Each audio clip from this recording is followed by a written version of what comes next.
Welcome teachers club PSC. എല്ലാ പ്രിയപ്പെട്ട അധ്യാപക സുഹൃത്തുക്കൾക്കും ഉദ്യോഗാർത്ഥികൾക്കും ടീച്ചേഴ്സ് ക്ലബ് PSCയുടെ പുതിയൊരു അധ്യായത്തിലേക്ക് സ്വാഗതം. ഇതും ഒരു വേക്കൻസി നോട്ടിഫിക്കേഷൻ ആണ്. Assistant professor. ഓക്കെ, ഒരുപാട് പോസ്റ്റുകളിലേക്ക് വിളിച്ചിട്ടുണ്ട്. പലതരം സബ്ജക്റ്റുകൾ. ഡൽഹിയിലാണ്. Okay, Gargi college, university of Delhi. Okay, അപ്പൊ ഡൽഹിയിലേക്കുള്ള വേക്കൻസിയാണ്. അപ്പൊ ജസ്റ്റ് നിങ്ങൾ ഗാർഗി കോളേജ് ഡൽഹി എന്ന് പറഞ്ഞ് വെബ്സൈറ്റിൽ പോയി കഴിഞ്ഞാൽ ഇത് അഡ്രസ്സ് കിട്ടും. അല്ലെങ്കിൽ ഗാർഗി കോളേജ് .in എന്ന് പറയുന്ന ഈ ഒരു അഡ്രസ്സ് ചെയ്ത് കഴിഞ്ഞാൽ ഇത് ഈ ഒരു നോട്ടിഫിക്കേഷൻ കിട്ടും. ഇവിടെ നിന്ന് നിങ്ങൾക്ക് ബാക്കിയുള്ള കാര്യങ്ങളൊക്കെ ഡൗൺലോഡ് ചെയ്തെടുത്ത് അയക്കാവുന്നതാണ്. അപ്പൊ അതിന്റെ ബാക്കിയുള്ള ഡീറ്റെയിൽസിലേക്ക് ഞാൻ പറയാം. ഇത് കഴിഞ്ഞിട്ട് വേറൊരു അസിസ്റ്റന്റ് പ്രൊഫസറുടെ നോട്ടിഫിക്കേഷൻ വന്നിട്ട് അതും നിങ്ങൾക്ക് അപ്ഡേറ്റ് ചെയ്ത് തരാം. ഓക്കെ, അപ്പം ഈ എപ്പോഴും പറയുന്ന പോലെ ആദ്യമായിട്ട് കാണുന്നവര്, നിങ്ങൾ ഈ വീഡിയോ കാണുന്ന നിങ്ങളുടെ സുഹൃത്തുക്കൾ ഇത്തരം എഡ്യൂക്കേഷൻ ക്വാളിഫിക്കേഷൻസ് ഉണ്ടെങ്കിൽ അവരിലേക്ക് ഈ വീഡിയോ ഷെയർ കൊടുക്കുക. തീർച്ചയായിട്ടും ആദ്യമായിട്ട് കാണുന്നവർ ചാനൽ സബ്സ്ക്രൈബ് ചെയ്യുക. അതുപോലെ തന്നെ നിങ്ങളുടെ സംശയങ്ങൾ കാര്യങ്ങളൊക്കെ നിങ്ങളുടെ കമന്റ് സെക്ഷനിലൂടെ അറിയിക്കുക. അല്ലെങ്കിൽ താഴെ സ്ക്രോൾ ചെയ്ത നമ്പറിൽ വിളിച്ച് ചോദിക്കാം. അതോടൊപ്പം തന്നെ ലൈക്ക് ചെയ്യുക. ഓക്കെ, അതുപോലെ തന്നെ നമ്മുടെ അഡ്മിഷൻ പ്രോസസ്സുകൾ എല്ലാ കോഴ്സിന്റെയും KVS-ഉം അതുപോലെ തന്നെ CTET, KTET, LP, UP ഇതിന്റെയൊക്കെ അഡ്മിഷൻസ് പ്രോസസ് നടക്കുന്നു. ഫിഷറീസ് അസിസ്റ്റന്റ്, റെയിൽവേ ടീച്ചർ ഇതിന്റെയൊക്കെ അഡ്മിഷൻ ഓപ്പൺ ആണ്. അപ്പൊ താഴെ കാണുന്ന നമ്പറിൽ നിങ്ങൾക്ക് മെസ്സേജ് അയച്ച് ചോദിക്കാം. വാട്സ്ആപ്പ് മെസ്സേജ് 77 36 75 0473 നമ്പറിലേക്ക് നിങ്ങൾക്ക് മെസ്സേജ് അയച്ചും ചോദിക്കാവുന്നതാണ്. ഓക്കെ, നമ്മുടെ കാര്യത്തിലേക്ക് വരാം. അപ്പം Gargi college, university of Delhi. Okay, അപ്പൊ അവിടേക്ക് അസിസ്റ്റന്റ് പ്രൊഫസറുടെ സ്ഥിരം പെർമനന്റ് വേക്കൻസി വിളിച്ചിട്ടുണ്ട്. ഓക്കെ, നമുക്കറിയാം ഏത് യൂണിവേഴ്സിറ്റി ആയിക്കോട്ടെ അല്ലെങ്കിൽ ഏത് സ്റ്റേറ്റ് ആയിക്കോട്ടെ, അസിസ്റ്റന്റ് പ്രൊഫസർ എന്നുള്ള പോസ്റ്റ് വിളിക്കുമ്പോൾ ഒരിക്കലും ബൾക്ക് വേക്കൻസി, മറ്റുള്ള ടീച്ചിങ് ലെവൽ പോസ്റ്റ് വിളിക്കുന്നത് പോലെ ഒരു ബൾക്ക് ആയിട്ടുള്ള വേക്കൻസി ഒരിക്കലും വിളിക്കത്തില്ല, ഒരുമിച്ച് വിളിക്കത്തില്ല. ഇതിങ്ങനെ ഓരോ കോളേജുകളിലും ഓരോ യൂണിവേഴ്സിറ്റികളിലും ഇങ്ങനെ കുറേശ്ശെ വേക്കൻസി വന്നുകൊണ്ടിരിക്കും. അത് തീർച്ചയായിട്ടും എല്ലാവർക്കും എന്ത് ചെയ്യുന്നുണ്ട്, ഈ ക്വാളിഫൈഡ് ആയിട്ടുള്ള കാണുന്ന എല്ലാവർക്കും അത് കറക്റ്റ് സമയത്ത് നിങ്ങൾക്ക് അപ്ഡേറ്റ് ചെയ്തിട്ടുണ്ട്. All States, India full. Okay, ഇനി അതുപോലെ തന്നെ ഒരു കാര്യം പറയാനുള്ള, കേരള PSCയുടെ അസിസ്റ്റന്റ് പ്രൊഫസറിന്റെ നോട്ടിഫിക്കേഷൻ മിക്കവാറും ഈ ഇയർ തന്നെ വളരെ അടുത്ത് തന്നെ ഉണ്ടാകും എന്നാണ് വളരെ അൺഒഫീഷ്യൽ ആയിട്ടുള്ള രീതിയിൽ നമുക്ക് അറിയാൻ കഴിഞ്ഞിട്ടുള്ളത്. അപ്പൊ നിങ്ങൾ അതിന് വർക്ക് ചെയ്യുന്നവരാണെങ്കിൽ അതിനും കൂടി പഠിച്ചു തുടങ്ങിക്കൊള്ളുക. ഇതിൽ പറഞ്ഞിരിക്കുന്ന സബ്ജക്റ്റുകളിലേക്ക് അയക്കുവാൻ ക്വാളിഫൈഡ് ആയിട്ടുള്ളവർ തീർച്ചയായിട്ടും ഇതിൽ അപ്ലൈ ചെയ്യും കൂടി വേണം. ഓക്കെ, ഇനി നമ്മുടെ കാര്യത്തിലേക്ക് കടക്കാം. ഓക്കെ, നോട്ടിഫിക്കേഷൻ ഇവിടെ നമുക്ക് ഇതിൽ നിന്ന് ഡൗൺലോഡ് ചെയ്തെടുക്കാം. ഡൗൺലോഡ് ചെയ്ത് കഴിഞ്ഞാൽ ഇങ്ങനെ കിട്ടും. നോട്ടിഫിക്കേഷൻ എന്ന് പറയുന്നത് ഇങ്ങനെ വരും. Okay, Gargi college, Delhi വിശ്വവിദ്യാലയ, university of Delhi. Okay, അപ്പൊ ഓൺലൈൻ ആപ്ലിക്കേഷൻസ്. ഓക്കെ, ഇവിടെ പറയുന്നത് എന്താണ്? Okay, online applications are invited in the prescribed application form for eligible candidates for the appointment to the post of assistant professor. Academic pay level 10th ആണ് കേട്ടോ. ഏകദേശം 1 lakh above salary ആണ്. 10th and 7th Central Pay Commission pay matrix in the college 1.5 ലക്ഷം രൂപ അടുപ്പിച്ച് വരും salary എന്ന് പറയുന്നത്. The last date of recipient of application 26/7/2025 ആണ് കേട്ടോ. 26/7/2025 ലാസ്റ്റ് ഡേറ്റ് എന്ന് പറയുന്നത്. അതിന്റെ അഡ്വർടൈസ്മെന്റ് എംപ്ലോയി ന്യൂസ് ഒക്കെ വായിക്കുന്നവരാണെങ്കിൽ, അത് വരുത്തുന്നവരാണെങ്കിൽ അതിലുണ്ട്. ഓക്കെ, ഇനി നിങ്ങൾ നമ്മുടെ കോളേജ് വെബ്സൈറ്റ് ഇവിടെ തന്നെ കൊടുത്തിട്ടുണ്ട്. ഞാൻ നേരത്തെ പറഞ്ഞ വെബ്സൈറ്റ്, ഇത് രണ്ടിലും നിങ്ങൾക്ക് കയറി നോക്കാം. അല്ലെങ്കിൽ ഡയറക്റ്റ് ആയിട്ട് ഗാർഗി കോളേജിൽ നിങ്ങൾ ചെക്ക് ചെയ്ത് നോക്കിയാൽ മതി. Okay,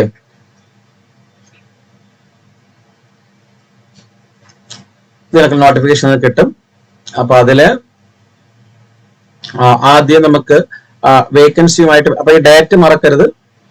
okay, 26/7/2025. ഓക്കെ, വേക്കൻസി എന്ന് പറഞ്ഞാൽ ടോട്ടല് 33 എന്ന് പറഞ്ഞാൽ ബൾക്ക് വേക്കൻസി തന്നെ പറയേണ്ടി വരും. അസിസ്റ്റന്റ് പ്രൊഫസറിനെ സംബന്ധിച്ചിടത്തോളം 33 വേക്കൻസി ടോട്ടൽ എന്ന് പറയുന്നത് ബൾക്ക് എന്ന് തന്നെ പറയേണ്ടി വരും. നിങ്ങൾ വിചാരിക്കും ഇതാണോ ബൾക്ക് എന്ന് പറയുന്നത്, പക്ഷെ ബൾക്ക് എന്ന് പറയേണ്ടി വരും. 5, 6, 10 ഒക്കെയാണ് വിളിക്കുന്നത് സാധാരണ. ഇപ്പൊ 33 പോസ്റ്റാണ് വിളിച്ചത്. Commerce total 4, economics 1, education 6, Hindi 5, history 1, mathematics 7, political science 1, psychology 8. ഏറ്റവും കൂടുതൽ സൈക്കോളജിക്കാണ് കേട്ടോ വിളിച്ചിരിക്കുന്നത്. അതില് അപ്പൊ അങ്ങനെ ടോട്ടല് 36 പോസ്റ്റ് ആണ് ഇതിൽ വിളിച്ചിരിക്കുന്നത്. അതിന്റെ ക്വാളിഫിക്കേഷൻസ്, എലിജിബിലിറ്റി എന്ന് പറയുന്നത് മാസ്റ്റർ ഡിഗ്രി അറിയാലോ, ക്വാളിഫിക്കേഷൻ എല്ലാവർക്കും അറിയാം, പ്രത്യേകിച്ച് പറയേണ്ട കാര്യമില്ല. പിന്നെ ഒന്ന് പറയാം, 55% നമ്മുടെ PGക്ക് വേണം. പിന്നെ CSR net, national eligibility test net അല്ലെങ്കിൽ CSIR. ഓക്കെ, ഇതിനേതെങ്കിലും ഒരെണ്ണം വേണം, അല്ലെങ്കിൽ PhD ആണ്. ഓക്കെ, നിങ്ങൾക്ക് PhD വേണമെന്ന് നിർബന്ധമില്ല. ഇത് രണ്ടും അല്ലെങ്കിൽ PhD ഉള്ളവർക്കും അപ്ലൈ ചെയ്യാവുന്നതാണ്. പിന്നെ എക്സംപ്ലനേറ്ററി നോട്ടീസ് ഒക്കെ ഇവിടെ കൊടുത്തിട്ടുണ്ട്, അത് നിങ്ങൾക്ക് വായിച്ചു നോക്കി മനസ്സിലാക്കാം. പിന്നെ ഓരോന്നിനും സ്പെസിഫൈ ചെയ്തിട്ട് ക്വാളിഫിക്കേഷനും കാര്യങ്ങളെല്ലാം പറയുന്നുണ്ട്. അപ്പൊ അത് നന്നായിട്ട് നോട്ടിഫിക്കേഷൻ വായിച്ചിട്ട് അപ്ലൈ ചെയ്യുക. പിന്നെ അതിനുള്ള കാര്യം എന്ന് പറയുന്നത്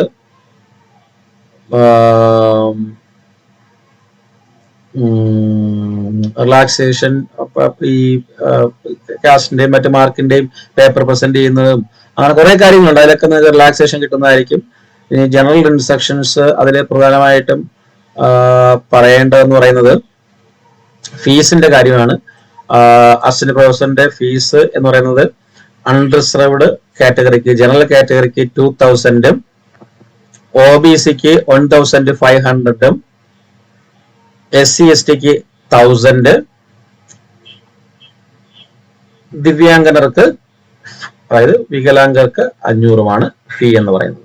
ഓക്കെ, ഫീസ് എന്ന് പറയുന്നത് നമ്മൾ അസിസ്റ്റന്റ് പ്രൊഫസർ പോസ്റ്റിനെ പറ്റി ചിന്തിക്കുമ്പോഴത്തേക്ക് ഈ ഫീസൊക്കെ തുച്ഛമായിട്ടുള്ള ഒരു ഫീ ആണ്. ഓക്കെ, അത് പേയ്മെന്റ് നിങ്ങൾക്ക് ഓൺലൈൻ വഴി പേ ചെയ്യാം. ഈ കാര്യങ്ങളൊക്കെ ഞാൻ വായിച്ച് പറഞ്ഞു വരുന്നില്ല, അത് വായിച്ച് പറഞ്ഞ് നമ്മൾ വീഡിയോ ലെങ്ത് കാര്യങ്ങളൊന്നും കൂട്ടുന്നില്ല. ഓക്കെ, ഇനി റിസർവേഷൻ എന്ന് പറയുന്നത് ഈ സാധാരണ അതർ സ്റ്റേറ്റ് വിളിക്കുന്ന സമയത്ത് സാധാരണ ഇപ്പം റിസർവേഷൻ ഉള്ളവർ OBC, SC/ST, PWD അല്ലെങ്കിൽ EWS ഇതിനൊന്നും റിസർവേഷൻ കിട്ടത്തില്ല. നമ്മളെല്ലാവരും ജനറൽ കാറ്റഗറിയിലേക്ക് മാറുകയാണ്, അതർ സ്റ്റേറ്റ് നമ്മൾ അപ്ലൈ ചെയ്യുന്നത്. പക്ഷെ ഇതിനെ സംബന്ധിച്ചിടത്തോളം അങ്ങനെയല്ല. ഇത് UGC സെൻട്രൽ ഗവൺമെന്റ് നോംസ് ആണ്, നിങ്ങൾക്ക് റിസർവേഷൻ ലഭിക്കുന്നതായിരിക്കും. ഓക്കെ, അതുപോലെ തന്നെ പിന്നെ ഉള്ളത്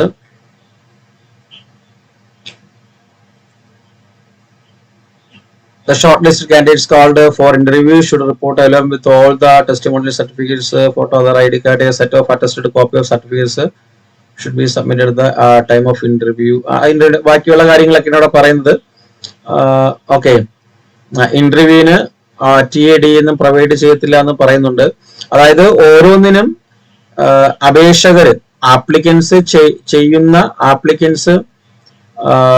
ചെല്ലുന്ന മുറയ്ക്കായിരിക്കും. അതായത് ഇപ്പൊ അവര് ഉദ്ദേശിക്കുന്ന നമ്പറിന് മുകളിലുണ്ടെങ്കിൽ ചിലപ്പോൾ എക്സാം നടത്തും, അല്ലെങ്കിൽ എക്സാം ഉണ്ടാകത്തില്ല, ഇന്റർവ്യൂ സെഷൻസ് ആയിരിക്കും ഉണ്ടായിരിക്കുന്നത്. Okay,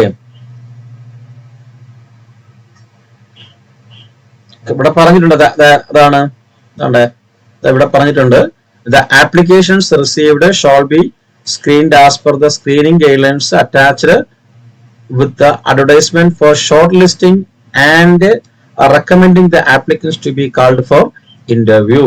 Merely fulfillment of the qualification or the eligibility criteria does not entitle an applicant to be necessarily considered or called for interview എന്ന് പറഞ്ഞിട്ടുണ്ട്. അവര് നിങ്ങളുടെ ആപ്ലിക്കേഷൻസ് ഒക്കെ വെരിഫൈ ചെയ്തതിനു ശേഷം നിങ്ങളെ സ്ക്രൂട്ടിനി ചെയ്യുന്നതിന് വേണ്ടിയിട്ട് ഇന്റർവ്യൂവിന് വിളിക്കും.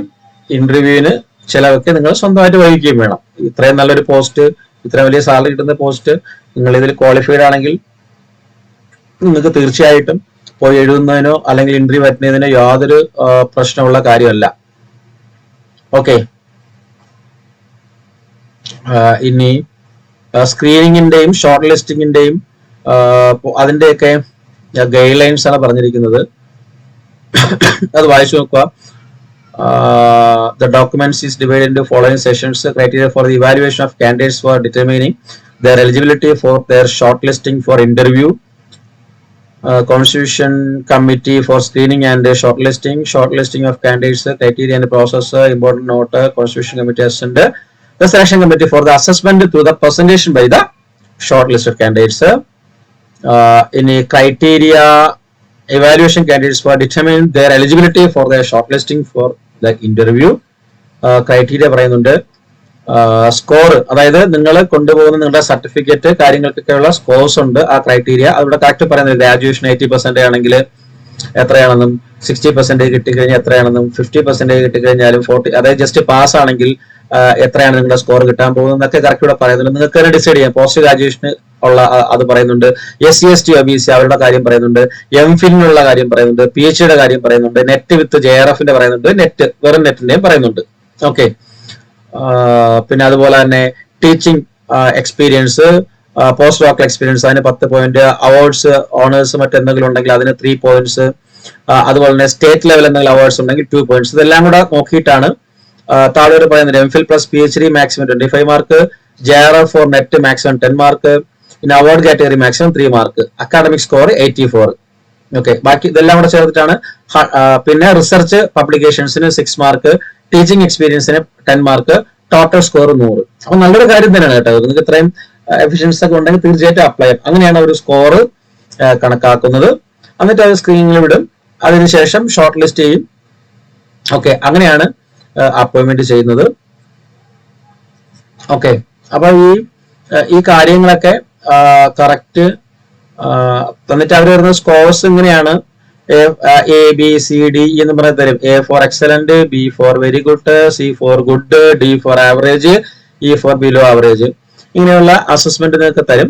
ഇതനുസരിച്ചായിരിക്കും നിങ്ങളുടെ അപ്പോയിന്റ്മെന്റും കാര്യങ്ങളും നടക്കുന്നത്. പിന്നെ ഫ്രീക്വന്റ്ലി ആസ്ക്ഡ് ക്വസ്റ്റ്യൻസ് നേരത്തെ പറഞ്ഞാണ്. അത് നമ്മൾ നേരത്തെ ഫീസിന്റെ കാര്യവും അയക്കേണ്ട കാര്യവും റിസർവേഷന്റെ കാര്യം ഓരോരുത്തർ ചോദിക്കുന്ന സംശയങ്ങളും കാര്യങ്ങളും അതുമായി ബന്ധപ്പെട്ടിട്ടുള്ള പ്രധാനപ്പെട്ട കാര്യങ്ങളാണ് ഇവിടെ അവർ കോട്ട് ചെയ്ത് കൊടുത്തിരിക്കുന്നത്. ഇത് നിങ്ങൾ ഓരോരുത്തരായിട്ട് വായിച്ച് മനസ്സിലാക്കി എടുക്കാനുള്ള കാര്യമേ ഉള്ളൂ. ഭീകരമായിട്ടുള്ള സംഭവങ്ങളൊന്നുമില്ല. ഞാനത് പറഞ്ഞു തരാത്തതെന്ന് വെച്ച് കഴിഞ്ഞാൽ അത്രയും സമയം നമ്മൾ വേസ്റ്റ് ആക്കണമെന്ന് വിചാരിച്ചിട്ടാണ്. ഇനി ഇത് വായിക്കുമ്പോൾ നിങ്ങൾക്ക് മനസ്സിലായില്ലെങ്കിൽ കമന്റ് സെക്ഷനിലൂടെ ചോദിച്ചോളൂ, ഞാൻ പറഞ്ഞുതരാം. വളരെ സിമ്പിൾ പ്രോസസ്സാണ്. അപ്പൊ തീർച്ചയായിട്ടും ഇത്തരം ഈ പറഞ്ഞ ഞാൻ മുകളിൽ പറഞ്ഞ ക്വാളിഫൈഡ് ആയിട്ടുള്ള ഉദ്യോഗാർത്ഥികൾ, ഓക്കെ, ഉദ്യോഗാർത്ഥികൾ തീർച്ചയായിട്ടും ഇത് അപ്ലൈ ചെയ്യാനായിട്ട് ശ്രമിക്കണം. ഓക്കെ, അല്ലെങ്കിൽ നിങ്ങളുടെ സുഹൃത്തുക്കളോ ബന്ധുക്കളോ കൂട്ടുകാരോ ആരെങ്കിലും ഒക്കെ ഉണ്ടെങ്കിൽ അവരിലേക്ക് ഈ വീഡിയോ ഷെയർ കൊടുക്കുകയും ചെയ്യുക. അവരറിഞ്ഞിട്ട് അവർ അപ്ലൈ ചെയ്തിട്ടെ ഒരു ജോലി കിട്ടട്ടെ. അപ്പം അതില് എക്സാമ്പിൾ ഇപ്പൊ മാത്തമെറ്റിക്സ് 7 പോസ്റ്റ് ആണ്. അതൊരു ST ഒന്നുണ്ട്, OBC ഒന്നുണ്ട്, EWS ഒന്നുണ്ട്, അണ്ടർസോർഡ് 3 പോസ്റ്റ് ഉണ്ട്. ഓക്കെ, പൊളിറ്റിക്കൽ സയൻസ് ഒരു പോസ്റ്റ് ഉള്ളു, ജനറൽ ആണ്. സോറി, ജനറൽ അല്ല, PW കാൻഡിഡേറ്റ്, സോറി, അൺറിസർവ്ഡ് ആണ്, ജനറൽ തന്നെയാണ്. സൈക്കോളജി 8 പോസ്റ്റില് 1 PW, 3 ജനറൽ ഉണ്ട്, 1 EWS, 1 OBC, 1 ST, 1 SC. കാരണം ഇത് നമുക്ക് തോന്നും വളരെ ചെറിയ ഉള്ളതെന്ന്. പക്ഷെ ഇങ്ങനെ തന്നെയാണ് അസിസ്റ്റന്റ് പ്രൊഫസറിന്റെ ഒക്കെ വേക്കൻസി നോട്ടിഫിക്കേഷൻ വരുന്നത്. ഇതിനകത്ത് തന്നെ അടുത്തും ഒരു ഡൽഹി തന്നെയാണ്. കാരണം ഡൽഹി ബേസ് ചെയ്ത് ഉത്തർപ്രദേശ് ബേസ് ചെയ്ത് ഇഷ്ടംപോലെ സെൻട്രൽ യൂണിവേഴ്സിറ്റികളും ഇതിനൊക്കെയുള്ള ഗവൺമെന്റ് കോളേജുകളും ഉണ്ട്. ഓക്കെ, യൂണിവേഴ്സിറ്റി കോളേജുകളും ഉണ്ട്. ഓക്കെ, അപ്പൊ അവിടെയൊക്കെ ധാരാളമായിട്ട് ഇതേപോലുള്ള ഈ നോട്ടിഫിക്കേഷൻ പോലുള്ള പെർമനന്റ് വേക്കൻസിയും വരുന്നുണ്ട്, കോൺട്രാക്ച്വലും വരുന്നുണ്ട്. രണ്ടായിരുന്നാലും നിങ്ങൾ അപ്ലൈ ചെയ്യുക. പലതിനും എക്സാംസ് ഉണ്ടാകത്തില്ല, ഇത് സ്ക്രൂട്ടിനി മാത്രമേ കാണത്തുള്ളൂ. അധികം പേരുണ്ടെങ്കിൽ എക്സാംസും ഉണ്ടായിരിക്കും. ഓക്കെ, അപ്പൊ ഇത് വായിച്ചു നോക്കിയ ശേഷം തീർച്ചയായിട്ടും അപ്ലൈ ചെയ്യാനായിട്ട് ശ്രമിക്കുക. ഇത്രയും കാര്യങ്ങളാണ് ഇതിൽ പറയാനുള്ളത്. അപ്പം എന്താണെന്ന് പറഞ്ഞു കഴിഞ്ഞാല് ഗാർഗി കോളേജ്, ഓക്കെ, ഗാർഗി കോളേജിലേക്ക് നോട്ടിഫിക്കേഷൻ വന്നിട്ട് ഇവിടെ എല്ലാ കാര്യങ്ങളും ഇവിടെ നിന്ന് കിട്ടും. നിങ്ങൾക്ക് ഫോം കാര്യങ്ങൾ അയക്കാനുള്ള ഈ നോട്ടിഫിക്കേഷൻ കാര്യങ്ങളെല്ലാം ഇവിടെ ഉണ്ട്. ഇവിടെ നിങ്ങൾക്ക് ഡൗൺലോഡ് ചെയ്തെടുത്തിട്ട് അത് വായിച്ചു നോക്കാം. ഇനി ഇവിടെ നിന്ന് കിട്ടുന്നില്ലെങ്കിൽ പറഞ്ഞിരിക്കുന്ന അഡ്രസ്സിൽ കയറി അതിൽ നിന്ന് ഡയറക്റ്റ് ആയിട്ട് കയറാം. അല്ലെങ്കിൽ നമ്മൾ ഇതിന്റെ നോട്ടിഫിക്കേഷൻ കാര്യങ്ങളെല്ലാം ടെലഗ്രാം ചാനലിൽ അപ്ഡേറ്റ് ചെയ്യുന്നുണ്ട്, അവിടെ നിങ്ങൾക്ക് ലഭിക്കുന്നതാണ്. അപ്പൊ ഇത്രയും കാര്യങ്ങളാണ് ഈ ഒരു അസിസ്റ്റന്റ് പ്രൊഫസർ പോസ്റ്റുമായിട്ട് ബന്ധപ്പെട്ട് പറയാനുള്ളത്. അപ്പൊ തീർച്ചയായിട്ടും ഞാൻ പറഞ്ഞ പോലെ കാര്യങ്ങൾ ചെയ്യുക. ഇതുപോലുള്ള അപ്ഡേറ്റ്സുകൾ അപ് ടു ഡേറ്റ് ആയിട്ട് നിങ്ങളിലേക്ക് എത്തുന്നതിന് വേണ്ടി തീർച്ചയായിട്ടും ഞാൻ ആദ്യം പറയുന്നത് പോലെ തന്നെ ചാനൽ സബ്സ്ക്രൈബ് ചെയ്യുക. ഓക്കെ, അത് നോട്ടിഫിക്കേഷൻ ഓൺ ആക്കി വെച്ചിട്ട് എന്ത് ചെയ്യുക നോക്കുക. ഓക്കെ, അപ്പൊ എനിവേ പിന്നെ അതുപോലെ ഇത് എല്ലാത്തിലും മുഖ്യം എന്ന് പറയുന്നത് പ്രിപ്പറേഷൻസ് നിങ്ങൾ പഠിച്ചുകൊണ്ടേ ഇരിക്കുക എന്നുള്ളതാണ് മെയിൻ ആയിട്ടുള്ള കാര്യം. ഒത്തിരി പോസ്റ്റുകൾ ഇപ്പൊ UP ഞാൻ വീഡിയോയിൽ കേൾക്കുന്നുണ്ട്, UP ടീച്ചറെ വിളിച്ചിട്ടുണ്ട്, രാജസ്ഥാനിലെ ടീച്ചർ, അത് TG team, PG team, PRT എല്ലാം വിളിച്ചിട്ടുണ്ട്. എല്ലാ സ്റ്റേറ്റുകാർക്കും അപ്ലൈ ചെയ്യാം. തമിഴ്നാട്ടിൽ വിളിച്ചിട്ടുണ്ട് PGT ടീച്ചർ. ഓക്കെ, അതുപോലെ ഇനി തൊട്ടടുത്ത ദിവസങ്ങളിൽ തന്നെ നമ്മൾ പ്രതീക്ഷിച്ചിരിക്കുന്ന KVS, NVS, EMRS പോലുള്ള നോട്ടിഫിക്കേഷൻ അടുത്തടുത്ത് വരാൻ പോകുന്നുണ്ട്. അതിനുള്ള അപ്ഡേഷൻസ് ഉടനെ തരാൻ പോകുന്നുണ്ട്. പിന്നെ ഇതുപോലുള്ള ഒത്തിരി വേക്കൻസികൾ ഇനി വീഡിയോ ആയിട്ട് വരുന്നുണ്ട്. Just wait and watch. അപ്പം എല്ലാവർക്കും ഒരു നല്ല ദിവസം ആശംസിക്കുന്നു. Thank you. വന്ദേ മാതരം. ജയ് ഹിന്ദ്.